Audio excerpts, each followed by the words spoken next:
Okay, so for week 13 of summer anime, a lot of cool finales. We finally finished the season, really loved it. Overlord this week was fire, Made in Abyss, Call of the Night.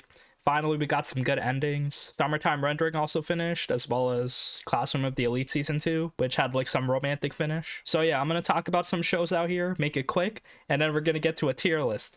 The best shows, the best OPs, and the best waifus we had for the summer season.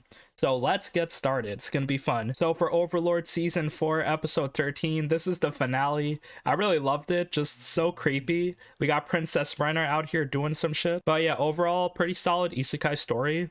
There was so much going on that, you know, I felt bad. Like, they had to fit all of it. There's so many details in the light novels I feel like they have to fit in. And it's so hard to express it over like 12, 13 episodes. Like, there's so many details that they're sprinkled on that don't seem like plot relevant because it's all about Ainz just like destroying the Resti's kingdom. So we start off with Renner with her knight Climb. So he got that dog in him. So he's like really devoted to her, and they're all stuck in the castle. That's like kind of the last place of refuge. Ainz's forces are attacking. So basically the little elf children, Aura and Merit, are just like blowing shit up, attacking stuff with the monsters, trying to get like magical artifacts and everything. So Renner tells Climb, hey, why don't you hide these artifacts in the warehouse? Just go away and then come back and protect me when you're done. And then she also chooses not to escape because the king says he got an escape route. And she's like, oh, it's okay, father. I want to stay with Climb. So, okay, you know, I always knew she was evil. She had this wicked smile in the OP. She talks so creepily. But yeah, I wasn't really sure what her plan entailed, like what evil plan she had. So we find out that she was working with the Sorcerer Kingdom.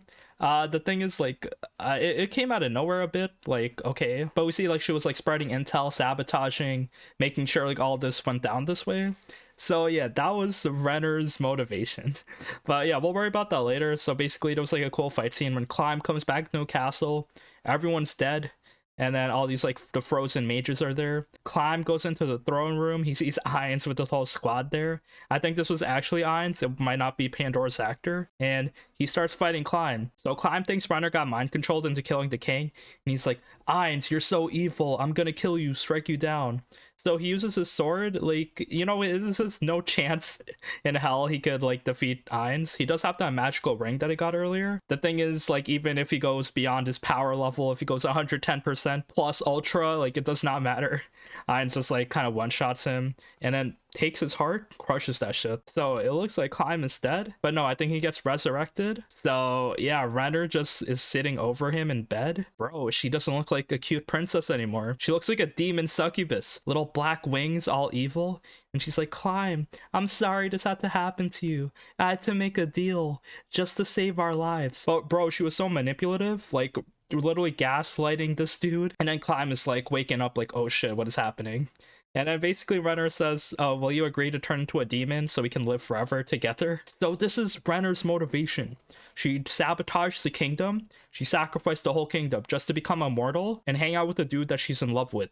Super Yandere, she wants that dick so badly that she sacrificed the whole kingdom over it. Like, that shit caught me off guard. Like, what? It was so creepy and it kind of felt undeserved. Like, this is the whole reason this kingdom is broken? Just this princess? Like, or she really had that much pull? But yeah, Climb agrees. We see Renner talking with Albedo. Albedo is kind of like her boss now, and she gives her like a magic object that allows you to turn someone into a demon. So Renner just out here dancing like a Disney princess. It was a beautiful kind of 3D dance. Renner just singing, dancing. It caught me off guard. For 3 minutes she was singing.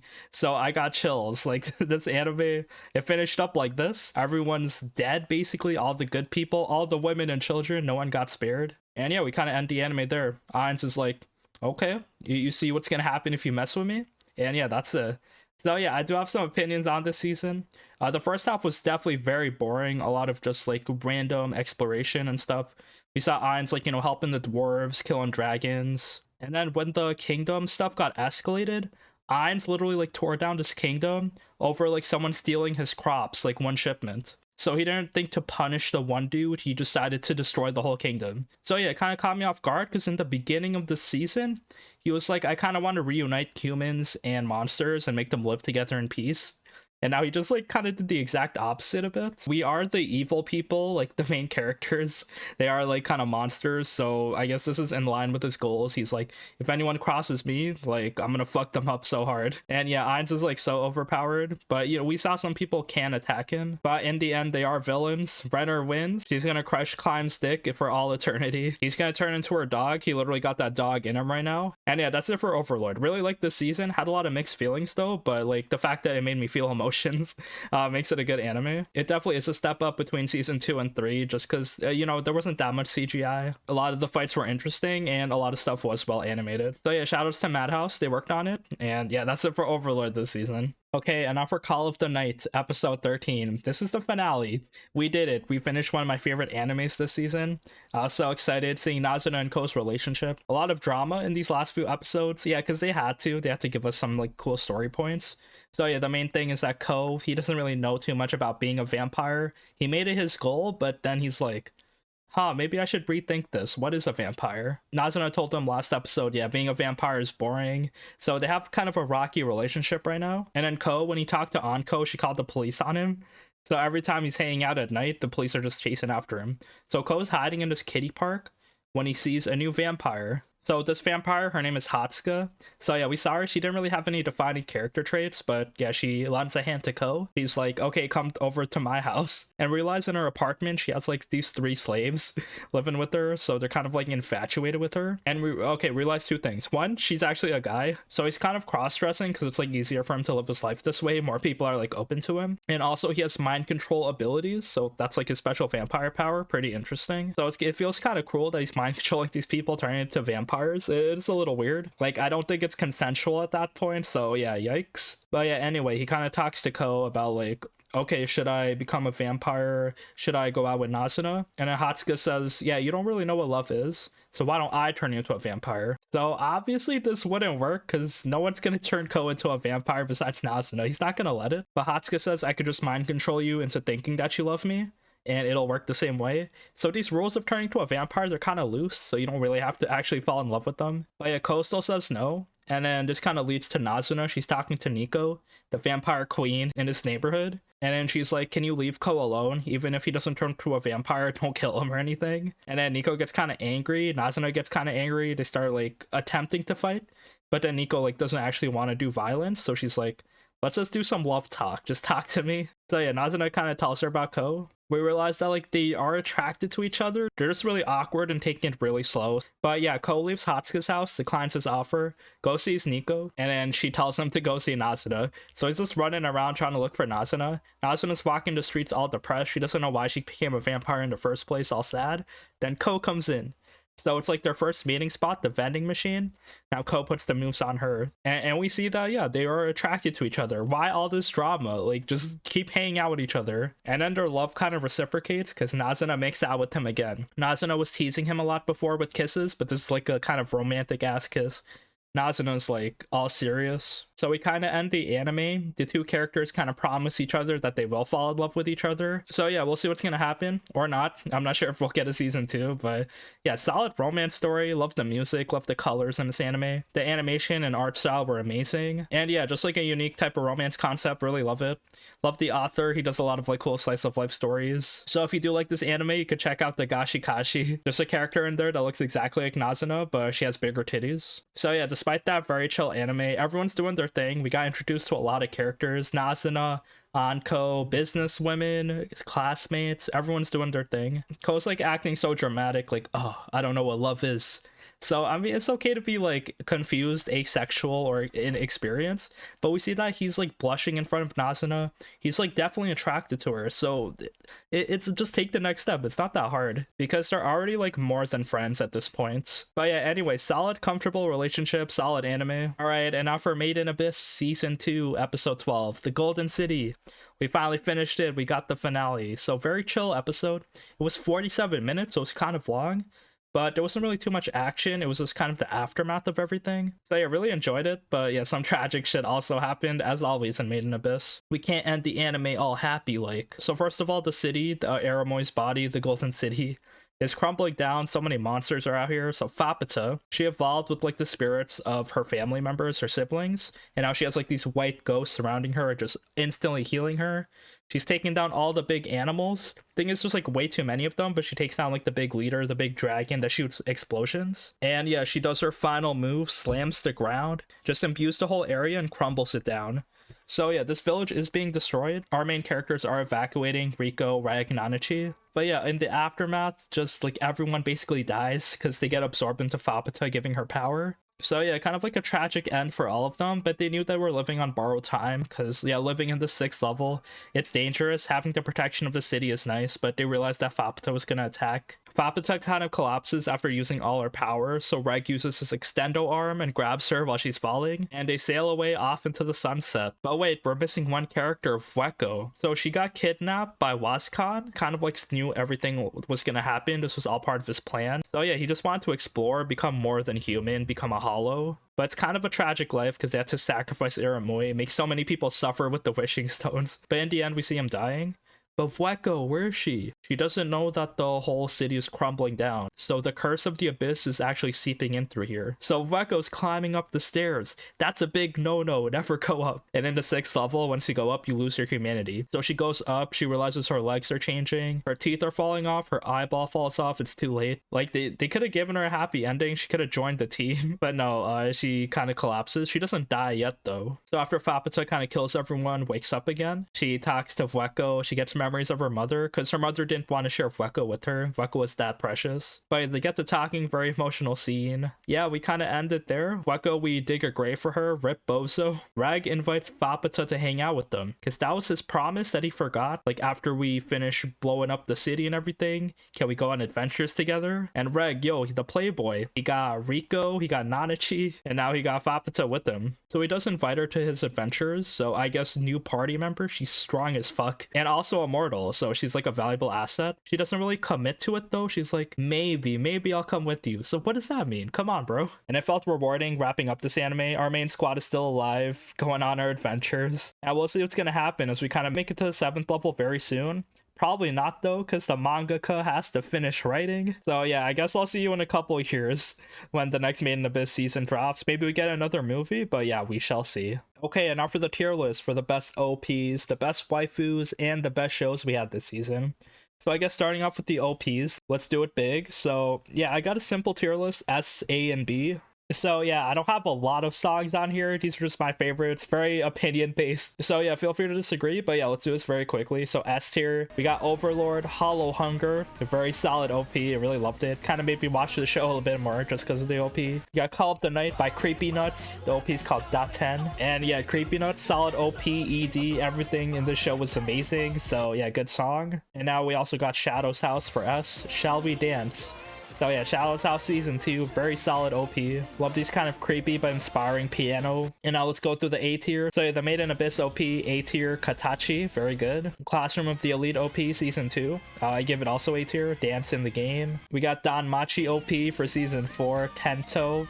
You know, very solid. Love the Danmachi OPs. We got Licorice Recoil OP. Give it an A tier, Alive. It was very good, a good banger, but I also wasn't feeling it too much, so yeah, give it A tier. A couple of Cuckoos OP for the second core, A. Engage Kiss OP. It's called Dare Gare Scramble, so yeah, it went hard. The Ruby OP was very solid for Ice Queendom, so also give it an A. And to wrap it up, let's do B tier. Only one song here, the Rent a Girlfriend OP, the Himitsu. So I didn't really feel this OP, but there was some like cool dance moves you could do to it, so yeah, it was pretty cute. But yeah, besides that, that's it for the OPs. These are the ones that I thought were the most memorable. And also gotta say, a lot of the EDs were also very solid. When you wrap up the episode with like a cliffhanger and you hear the music playing, that shit gets you hype. Okay, and now for the tier list for the best waifus we had for the summer 2022 season. Let's get into it. Main females, waifus, best girls. If you're a main character in an anime this season, I got you on this list. We're doing a classic S to D ranking, although we got a must protect rank just to protect all the bullied anime girls, all the little children. So yeah, let's get into it. Starting with Chisato from Licorice Recoil.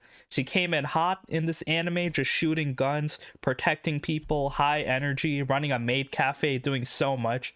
Just brought so much energy to the season. Really loved her. I think everyone loves her. Easy S tier for her. And now we got Takina from Licorice Recoil as well. A tier for her.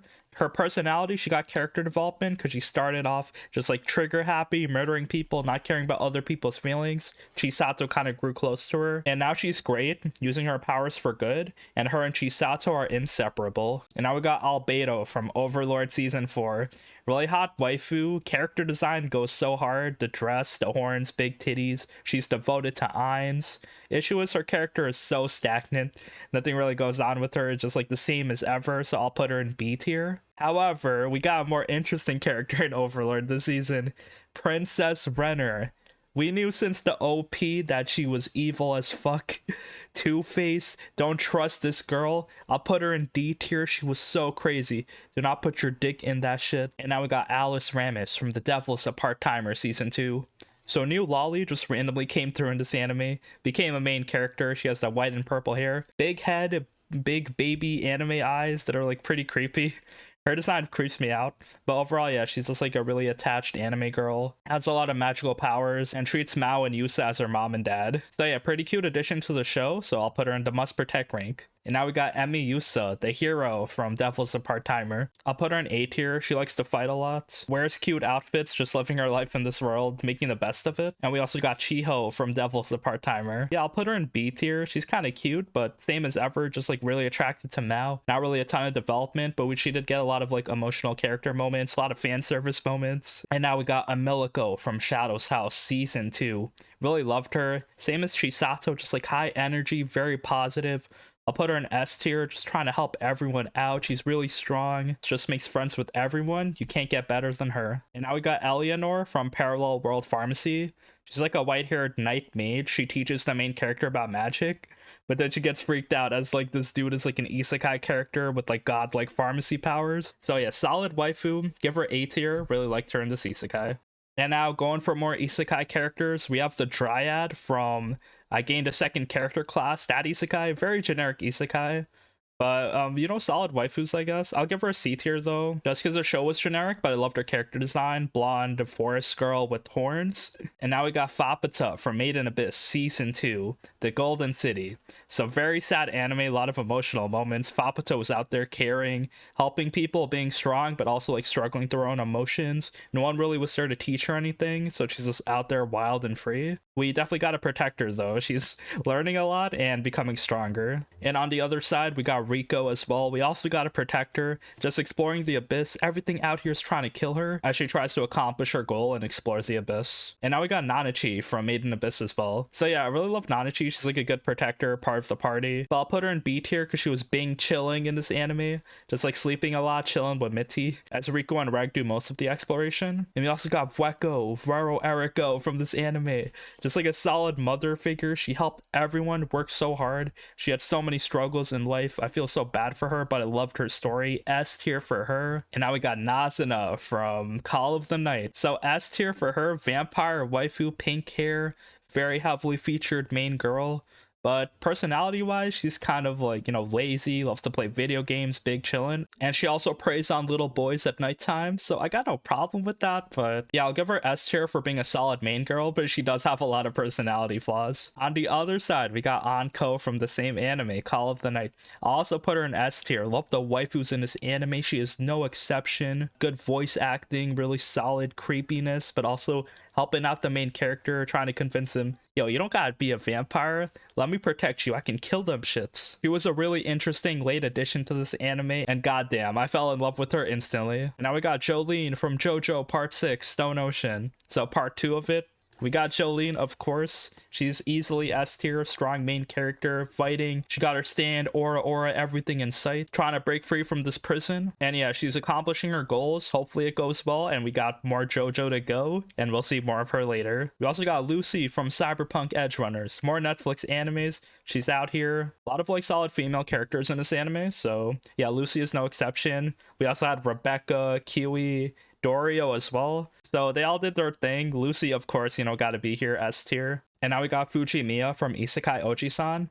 So she's like the college girl hanging out with the main character, just listening to the uncle and his stories. So yeah, she's just big chillin'. I'll put her in an S tier. Really cool character design, just like glasses, nice sweater. As she's just like commenting on the OG-san stories, just like being a spectator like the rest of us. There's also a couple funny other female characters in the show, mainly the tsundere elf, but yeah, I won't put them on the list. But hopefully we see more of them as this anime continues in the future. And now we got Kisara from Engage Kiss. So demon waifu, pink hair, red eyes, kind of like a high school girl, but when she kisses her mans, she transforms into the strong demon waifu. I'll put her in S tier just for character design and kind of like the outlandish environment and harem characters in this anime. She is one of them. Hopefully things work out for her, but yeah, liked her design, S tier. Now we got Erica from Couple of Cuckoos. So yeah, Instagram model, hot as fuck, rich. Who wouldn't want to get in an arranged marriage with her? I'll put her in B tier though, because in the second core, nothing really happened majorly with her character. It's getting a bit stale. So yeah, we'll see if she'll be the best girl in the future. And now we got Ruby from the Ruby anime. Yo, I love Ruby, one of my favorite characters in the series. Really happy, positive, trying to make friends with everyone. Loved her voice as well. I'll put her in A tier because she's still growing, and we didn't really see too much of her in this anime. We really need more of Ruby. And now we got Urushi from When Will Ayumu Make His Move? She's the shogi girl. We gotta protect her. Middle school romance story, very cute. And now we got Kay from Classroom of the Elite season 2. She's this bullied girl, just like getting used by the main character as well, going through a lot of suffering. So I'll put her into must protect rank. I feel bad for her, and hopefully things work out for her. Also, we got Suzune from the same anime, Classroom of the Elite.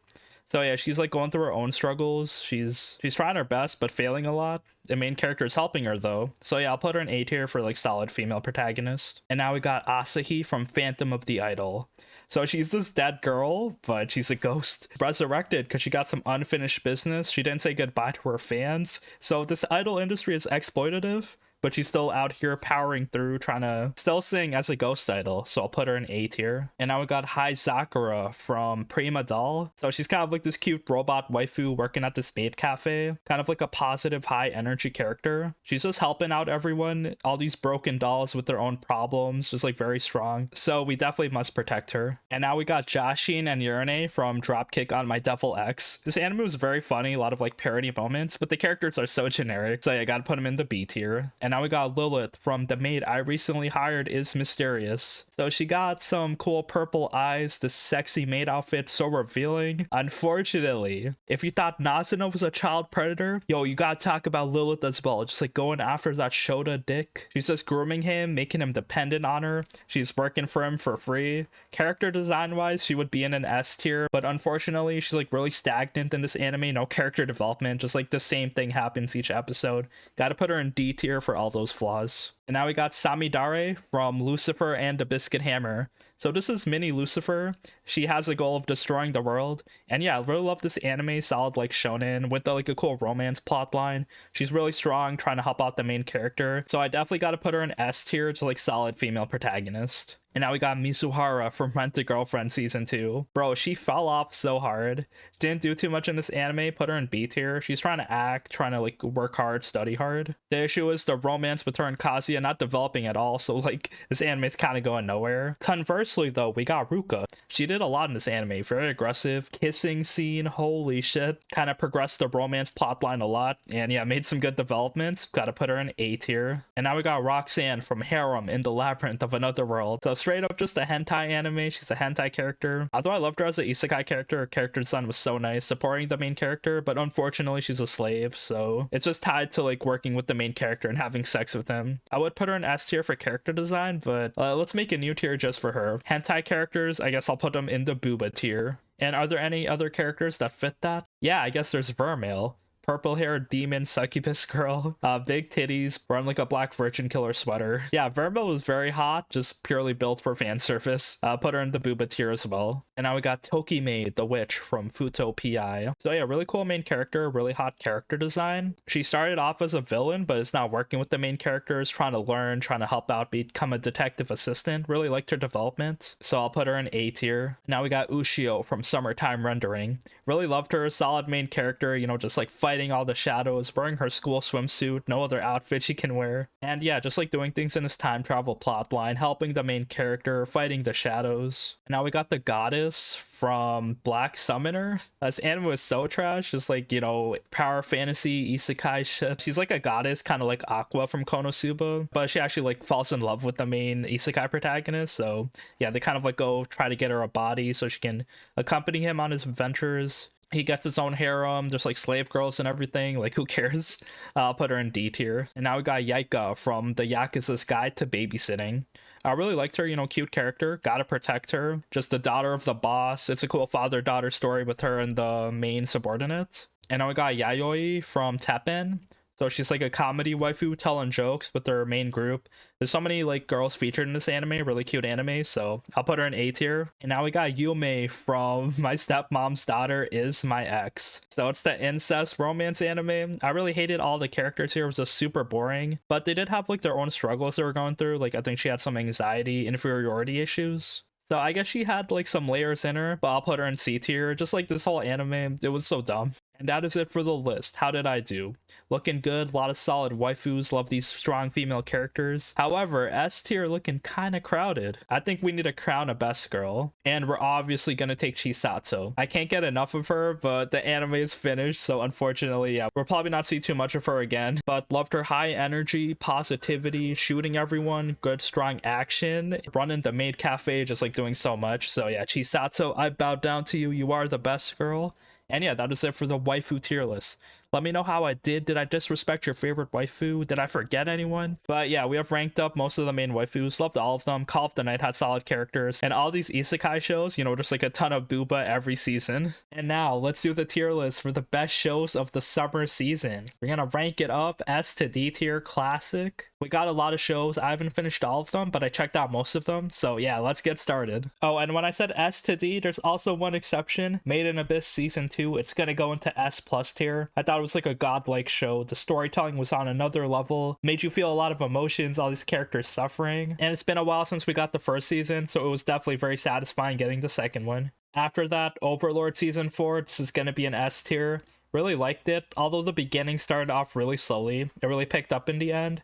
Everything about it was like really nice for an isekai, so yeah, I gotta give it an S tier. And now we got Call of the Night. S tier, really loved it. Unique romance show. It was very cute, a lot of waifu spammed at you. We got the main character self-insert, just exploring the nighttime. They made it seem very wholesome and fun, but also kind of sinister, because you know, this vampire plotline, it might not be as nice as it seems. And we also got Licorice Recoil, one of my favorite animes this season. Original, just came out of nowhere, didn't know what to expect, but we got girls shooting guns. Cool story, good camaraderie. And now we also got Shadow's House Season 2 S tier. Really liked it. The story, this mystery was really nice. I really like Season 2. We definitely need a Season 3. There are some slow moments out here. A lot of plot points make you go, it's a little inconsistent. Doesn't make too much sense. But yeah, overall, the mystery goes hard. And we also got Isekai Oji-san.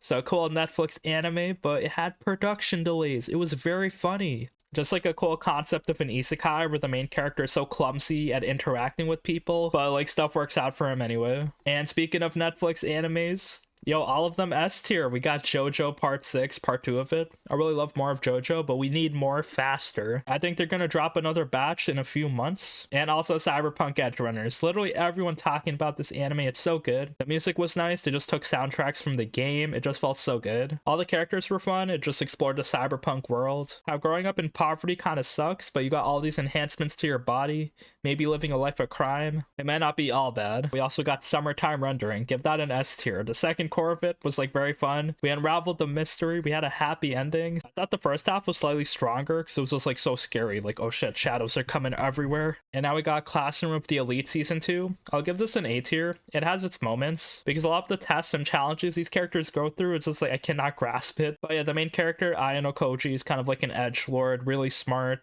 using people. Like, he doesn't have friends. But there's something about him and the girls he hangs out with that makes the anime kind of like funny and enjoyable to watch. Also for A tier, we got Parallel World Pharmacy.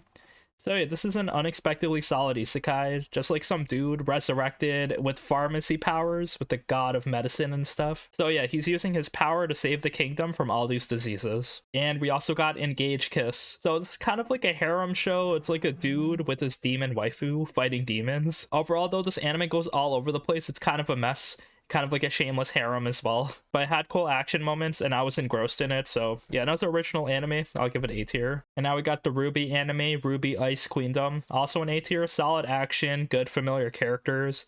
The issue is the story. We just followed like Weiss in the stream world a lot. It was called Ice Queendom for a reason because Weiss is the main antagonist, I guess, but goddamn, I was expecting a bit more. And also for A tier, we got When Will Ayumu Make His Move. Solid romance story. Main character likes to play shogi. It's just, classic middle school romance. We got one of these school romance stories like every season. This one's like pretty solid. Had some Takagi-san vibes with it. And also for A tier, we got Lucifer and the Biscuit Hammer. It's like a type of shonen you see once in a while, just like some supernatural themes, but it's like more slice of life with the main character hanging out with this girl and like going on romance adventures. So yeah, our main character has randomly magic powers one day, and then he's training with this girl Lucifer. Good concept, and this, I think it's a 24 episode show. This is like an old manga series, so yeah, the anime's doing good so far. And also we got a couple of cuckoos, the second core, so yeah, love this harem anime. It's my guilty pleasure. Given an A tier. The quality's like pretty solid. Characters are very tropey, but besides that, a good watch. And also for A tier, we got Futo Tante. It's like a detective show in this random city. It's like Kamen Rider themed, and they're fighting like monsters like dope pants in the city. It's kind of similar to Cyberpunk, I guess, but yeah, pretty fun show. And we also got Teppen for A tier. This is like a comedy show where it's like literally these girls are training to be comedians. Also for Dropkick on My Devil X, I guess I'll give it A tier. It's like a solid comedy. A lot of like cool random highlights in it. A lot of Hatsune Miku as well. Yeah, just like a bunch of like cool, cute characters doing their thing, just like Underworld. And now for B tier, we got Danmachi season 4. Danmachi's like perpetually average. It's like a cool harem fantasy show. It keeps it consistent in introducing a lot of waifus, but these story points are going very slowly. The monsters we're fighting aren't that interesting, and Belle just keeps progressing, but nothing just seems to happen. And now we got Rent a Girlfriend season 2. I'll put it in B tier just because, the Rent-A-Girlfriend story is okay. Mizuhara didn't do too much. Mommy's just in the back plotting things. Ruko is very aggressive, but overall nothing to advance the plot too much. And we also got Phantom of the Idol for B tier. So it's a solid idol show. I like how the characters are interacting. We got this ghost girl helping out the boy band. And we also got Vermil in Gold for B tier. So yeah, this anime is straight trash, but there's like something about it, if you like the fan service. There's like a cohesive plot with decent fantasy elements and fighting villains, so yeah, I guess it's okay. And we also got Prima Doll B tier. I kind of liked it, but there's really no reason to watch this. Just like, a story about a girl helping out all these other girls in a cafe. There's just like so many other animes better to watch, but besides that, I'll give it B tier because it's like really coherent and really fun. And also for B tier, we got the Yakuza's Guide to Babysitting. So I didn't watch too much of this anime, but what I saw, it was like a cool slice of life, father-daughter type of show, funny Yakuza moments, so yeah, I assume it's like okay. And now we got C tier. So Devil's a Part-Timer season 2 for C tier. It was like a highly anticipated show, reverse isekai with these characters, very fun. And the animation, the art style, the quality just like felt so bad. Kind of reminds me of One Punch Man season 2, but at least the story for season 2 was like consistent and funny. My isekai life, I gained a second character class and became the strongest sage in the world. It reminds me of the Slime anime a bit, like I killed Slime for 300 years type of thing, but yeah, it was kind of a generic isekai. It wasn't terrible, but like I was not interested, so I give it a C tier. And also for C tier, we got My Stepmom's Daughter Is My Ex. Kind of like an incest romance show. Like, bro, Domestic Girlfriend already did this. It was pretty grounded, but also like pretty boring at the same time. So yeah, I give it a C tier. And now for D tier, we got Harem in the Labyrinth of Another World. So yeah, this was so trash. I kind of like hentai shows, but this one was not good at all.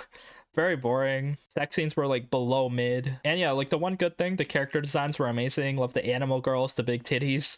But besides that, yeah, come on, Passion, you could do better. Also for D tier, we got The Maid I Hired Recently Is Suspicious. This sussy child predator maid going after the Shota dick. I did not like it. And also finally, we got Black Summoner D tier. So it's also another isekai. Kind of garbage, like very garbage. So many waifus in it. There was like slave waifus, goddesses. So yeah, this isekai was so bad. Just like so generic power fantasy. But I mean, if you like anime titties, if you like fantasy, this might be the show for you. And yeah, that's it for the tier list for the best shows of the season. Thank you for watching.